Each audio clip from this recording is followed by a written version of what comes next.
महापालिका क्षेत्रातील नागरिकांना दर्जेदार रस्ते, स्वच्छ पाणी आणि स्वच्छता या मूलभूत गरजा आहेत. त्यामध्ये अधिकाऱ्यांनी हलगर्जीपणा करू नये अशा सक्त सूचना अधिकाऱ्यांना दिल्या आहेत. त्याचबरोबर महापालिकेचे आर्थिक उत्पन्न वाढीसाठी घरपट्टी, पाणीपट्टीची प्रभावीपणे वसुली, अतिक्रमण निर्मूलन, गुणवत्तापूर्ण शिक्षणावर भर दिला जाणार असल्याचे नूतन आयुक्त सत्यम गांधी यांनी सांगितले.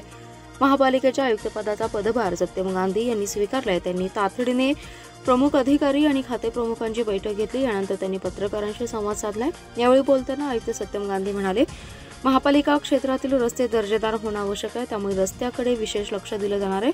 रस्त्याचा दर्जा तपासला जाईल. पिण्याचं शुद्ध आणि मुबलक पाणी नागरिकांना मिळालं पाहिजे, त्यावर देखील भर दिला जाईल.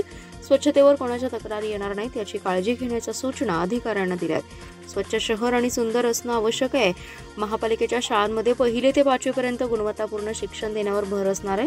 त्यासाठी विशेष कार्यक्रम हाती घेतला जाणार असल्याचे आयुक्त गांधी यांनी सांगितले. ते पुढे म्हणाले, महापालिका क्षेत्राला अतिक्रमण मुक्त केलं जाईल. नाले, ओढा जी अतिक्रमणे असतील त्यांचीही माहिती घेतली जाईल. महापुराला अशा अतिक्रमणांमुळे नियंत्रण मिळत असेल तर त्यावरही तातडीने कारवाई केली जाईल. नागरिकांना चांगल्या सुविधा देण्यासाठी आम्ही कटिबद्ध आहोत. कोणत्याही नागरिकांची तक्रार बेदखल होणार नाही याची खबरदारी घेतली जाईल अशी ग्वाही त्यांनी यावेळी दिली आहे. सर्वांना नमस्कार. मी सत्यम गांधी IAS 2021 बॅच. मी आज मध्यान्हपूर्व सांगली महानगरपालिकाचा आयुक्त म्हणून कार्यभार स्वीकारलेला आहे.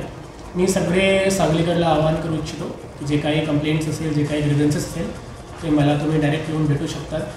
आणि 2-4 प्रायोरिटीज मी आता सगळ्यांना सांगितलेलं आहे. कार्यालयाच्या स्वच्छता, दुसरा ग्रीव्हन्स रिड्रेसल आणि तिसरा जे कामाची पद्धत आहे ते ट्रान्सपेरन्सी असलं पाहिजे त्याच्यामध्ये. आणि हे 3 बेसिक प्रिन्सिपलवर कुठल्याही प्रकारच्या हलगर्जीपणा बर्दाश्त होणार नाही. आणि मला पूर्ण विश्वास आहे की सांगलीकर आणि माझं जे काही स्टाफ वगैरे आहे ते मला पूर्ण सहयोग करतील काम करायला. धन्यवाद.